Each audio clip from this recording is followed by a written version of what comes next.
Good morning student. आपका BA part first में first paper भौतिक भूगोल में क्वेश्चन आता है नदी अपवाह या नदी का अपवाह तंत्र, नदी के या बहते हुए जल के द्वारा निर्मित स्थलाकृतियाँ या नदी के अपरदन कार्य, नदी के परिवहन और निक्षेपात्मक स्थलाकृतियाँ का भौगोलिक वर्णन कीजिए। इसमें आपको नदीकृत जो सिस्टम है उसका भौगोलिक वर्णन करना होता है। नदी द्वारा जो निर्मित स्थलाकृतियाँ और ये है, इसके बारे में आता है। आप ही जानते हो कि पृथ्वी के धरातल पर निर्मित प्राकृतिक दृश्य जिसमें स्थलाकृतियाँ जैसे पर्वत, पठार, मैदान और ये जो भी है, इनके निर्माण के साथ साथ ही इनके ऊपर बाह्य शक्तियों का अपना कार्य स्टार्ट हो जाता है। बाह्य शक्तियों में प्रमुखतः जो बहता हुआ जल है जिसको हम नदी बोलते हैं, उसके द्वारा अपरदन की कई क्रियाएं होती है। अब क्योंकि प्रकृति का नियम है कि बहता हुआ जल उच्च स्थान से निम्न धरातल की ओर ही प्रवाहित होता है। उच्चावच से नदी का मार्ग निर्धारित होता है, क्योंकि उच्चावच से जो निम्न ढाल की ओर गुरुत्वाकर्षण शक्ति के कारण जल प्रभावित होता है, तो उसे ही नदी कहते हैं।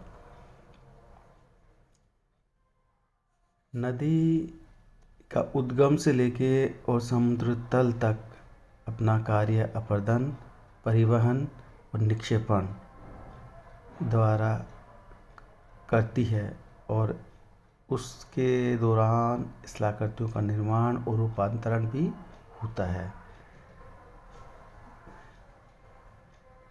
नदी के अपरदन कार्य को नदी की ढाल प्रवणता, वेग, नदी का जो पानी का वेग है तो वो, और नदी में जल की मात्रा, नदी में जो जो लोडेड होते हैं टूल्स, मलबा, उसकी उपलब्धता, नदी तली की और किनारों की चट्टानों की बनावट, ये सारे जो ऐसे तत्व हैं जो नदी के ढाल प्रवणता के कारण नदी की वेग में वृद्धि और ये सारे प्रभावित करते हैं।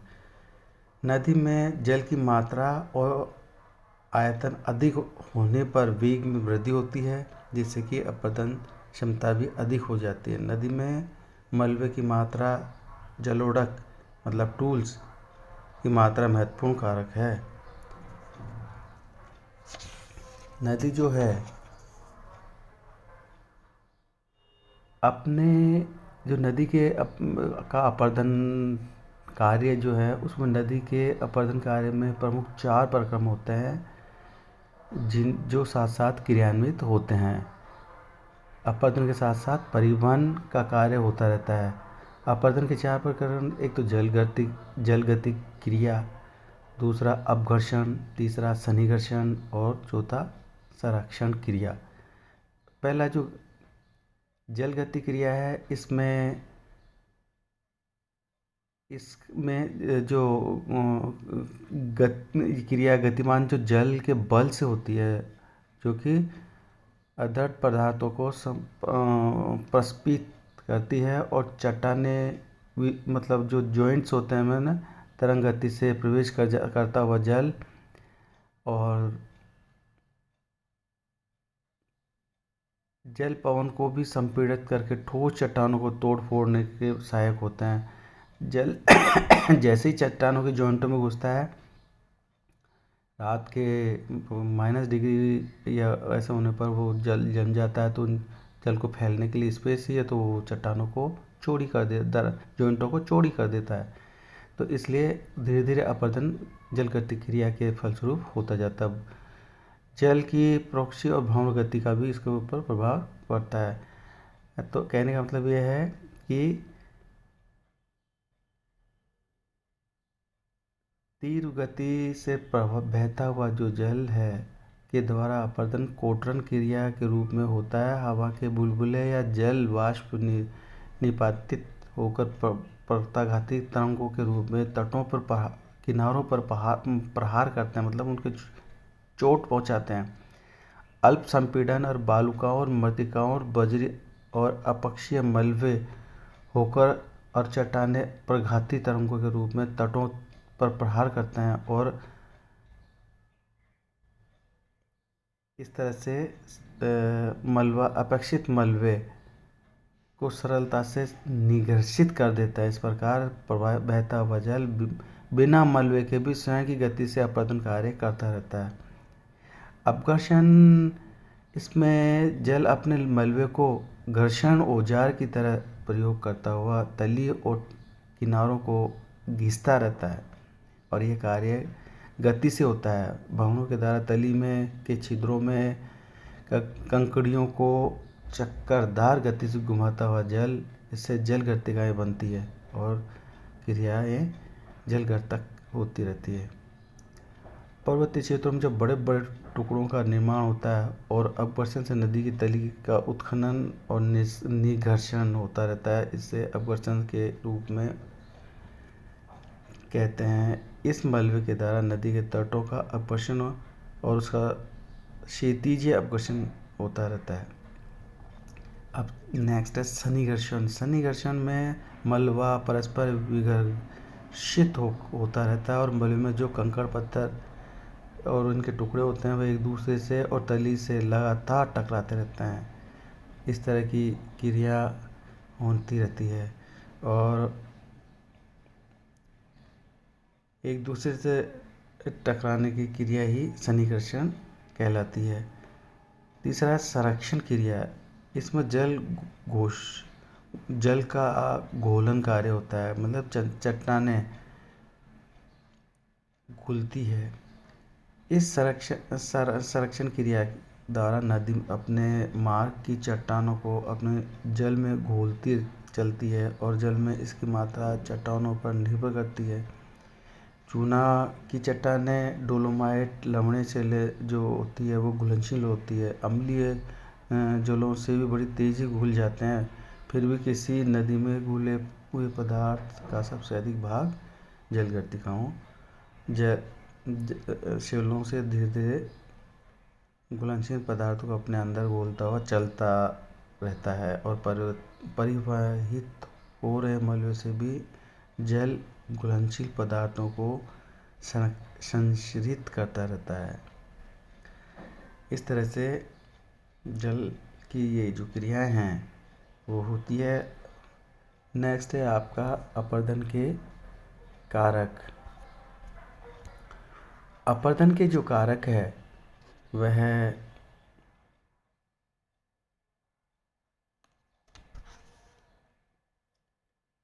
नदियों में सभी स्थानों पर समान रूप से विद्यमान नहीं होते हैं, जिसमें नदियों द्वारा किए गए अपरदन में काफ़ी भिन्नताएं मिल जाती है। और ये है हम नदी की ढाल की प्रवणता, नदी में बहते हुए जल का वेग, नदी में जल की मात्रा, नदी में परिवर्तित मलबे की मात्रा और नदी प्रणाल के तत्व और किनारों की चट्टानों की बनावट। ये तत्व जो है वो नदियों के उसको प्रभावित करते हैं।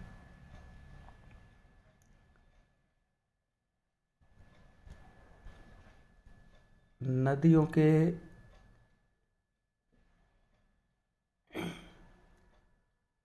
नदी की ढल की जो प्रवणता है, इसमें नदी के प्रणाल की ढाल की जो प्रवणता है जितनी अधिक होगी, मतलब ढाल जितना अधिक हो उतना ही उसमें अपरदन की क्रिया अधिक होगी, क्योंकि जल के वेग और उसकी अपरदन शक्ति को प्रभावित करते हैं। पर्वतीय क्षेत्रों की नदियों में ढाल प्रवणता अधिक होने के कारण पठारी और मैदानों की अपेक्षा अपरदन अधिक क्रियाशील और प्रभावशाली होता है। इसी तरह से नदी का जो वेग है, वेग की तीव्र होने पर अपरदन अधिक मात्रा में होता है। इसके विपरीत वेग, नदी के जल का वेग जो कम हो तो अपरदन कम होता है। नेक्स्ट है नदी में जल की मात्रा। नदी में जल की मात्रा का तात्पर्य जल का आयतन अधिक होने पर अपरदन अधिक होता है, क्योंकि यह कारक नदी के वेग को प्रभावित करता है। यदि जल की मात्रा अधिक वर्षा वाले क्षेत्रों में जल का वेग अधिक होता है और अपरदन अधिक होता है, और कम वर्षा वाले क्षेत्रों में नदी का वेग कम होता है और अपरदन भी कम होता है। नेक्स्ट है नदी में बहने वाले मलबे की मात्रा। इसमें अपरदन कार्य को प्रभावित करने में महत्वपूर्ण रहता है। मलबा नदी में अपरदन क्रिया का जो टूल्स होते हैं, यदि नदी में इन अपरदन के औजारों या टूल्स कम मात्रा में होंगे तो अपरदन कम होगा, और टूल्स अधिक मात्रा में होंगे तो कंकड़ पत्थर जैसे टूल्स वो अधिक मात्रा में होंगे तो अपरदन अधिक होगा। नेक्स्ट है नदी की प्रणाल, तल और जो मतलब बॉटम है वो, और पार्श्व जो किनारे हैं वो, उन किनारों पर और बॉटम पे मुलायम और दृढ़ संधि युक्त और अधिक दरारों वाली होने पर नदी अपना अधिक शीघ्रता से अपरदन कार्य करती है। इसके विपरीत घाटी में कठोर चट्टानें और सुदृढ़ होने पर, ग्रेनाइट आदि जैसे चट्टानें होने पर वहाँ पर अपरदन कम होता है।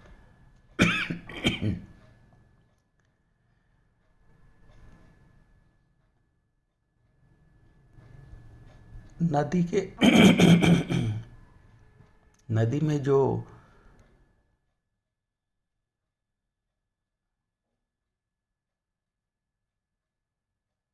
नदी अपरदन की अंतिम सीमा आधार तल में निचली सीमा ऊपर आधार तल, मतलब पृथ्वी के समस्त नदियों के अपरदन का आधार तल समुद्र तल माना जाता है। प्रत्येक महाद्वीप पर बहने वाली नदियाँ जल लेकर अपनी प्रमुख नदियों में डाल देती है, और वे प्रमुख नदियाँ अपने बेसिनों में बहने वाली उन समस्त सहायक नदियों का जल लेकर अपरदन करती है, समुद्र में जा गिरती है। इस प्रकार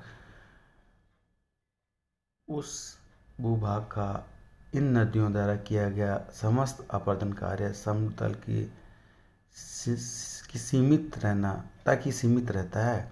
समुद्र जल अपरदन की सबसे न्यूनतम सीमा होती है, जो धरातल या न्यूनतम अपरदन कहलाते हैं। अब है नदी का परिवहन कार्य। नदी का जो बहता हुआ जो जल है उसको ही परिवहन कहते हैं, और परिवहन एक स्थान से नदी अपना भार लेकर दूसरे स्थान तक प्रवाहित होती है, उसको नदी का परिवहन कार्य कहलाता है। जो कि नदियों में गुरुत्वाकर्षण द्वारा अपक्षतीय जो अपरदित पदार्थ है ये नीचे को संचालित करती है। यह बाल जो पवन द्वारा बालू और मृत्तिका के नदी में डाले जाते थे, उनसे ज्वालामुखी उद्गारों की घुली राख से, पिघले हुए हिमनदों के मलबे से, इन सब पे हम नदियों द्वारा जो परिवहन के 4 उपक्रमों को लेकर वर्णन कर सकते हैं। पहला है कर्षण। जब चट्टानें के बड़े बड़े कोणीय खंड नदी की तली के सहारे समर्पित होते हुए बहते हैं। इनके अलावा गोलाकार टुकड़े लुढ़कते हुए बहते रहते हैं। इस अपहरण पदार्थों के संग घुलने को ही घर्षण कहते हैं। दूसरा वल्गन, जब ठोस पदार्थ नदी की तली के सारे उछल उछल कर पर बहते रहते हैं तो यह क्रिया वल्गन कहलाती है। तीसरा निलंबन, नदी की तली में से ऊपर उठती हुई जल की चक्करदार भंवरों के द्वारा बारीक कणों का मलबा संचलित जल में निलंबित अवस्था मतलब लटकी हुई अवस्था में बहता रहता है और भंवर के ठहरे जाने पर वह मलबा नीचे बैठ जाता है और इस तरह से इस क्रिया को निलंबन क्रिया कहते हैं। चौथा है संरक्षण। अब जो संरक्षण है वह जो नदी में लोड बहुत मात्रा में होता है और घुलकर अदृश्य रूप में परिवहन होता रहता है। तो यदि नदी का जल किसी ऐसे प्रदेश में बहता है जिसमें कार्बोनेट शैलें और अन्य घुलनशील शैलें की मात्रा अधिक हो तो उस नदी में संरक्षण द्वारा परिवहन जो बहने वाले मलबे की प्रधानता रहती है, मतलब अधिकता रहती है। इस तरह से नदी के अपरदन कार्य होता है। नदी के निक्षेप जो जमाव के कार्य हैं उसके बारे में हम बता सकते हैं कि जब नदी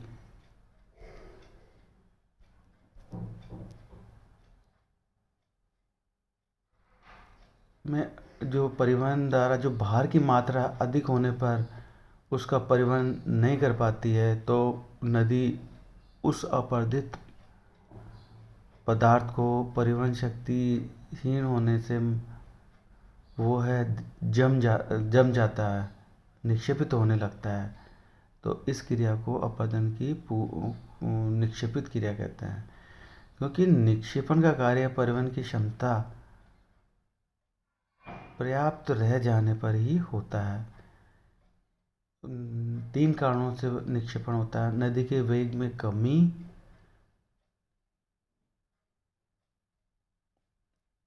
नदी में क्योंकि नदी के वेग में थोड़ी सी भी कमी होने पर उसका परिवर्तित जो मलबा है वह कई गुना कम हो जाता है। नदी के वेग में होने वाली कमी के कारण होता है, नदी प्रणाली के ढाल में कमी के कारण होता है। नई प्रणाली में जल की मात्रा और आयतन में कमी की वजह से भी होता है। नदी के प्राण की जो प्रकृति स्वरूप और प्रणाली की जो चौड़ाई और वक्रता, नदी के मार्ग में भूमि संकलन या बालू का स्तूपों के निर्माण आदि के द्वारा भी निक्षेपण कार्य होता है।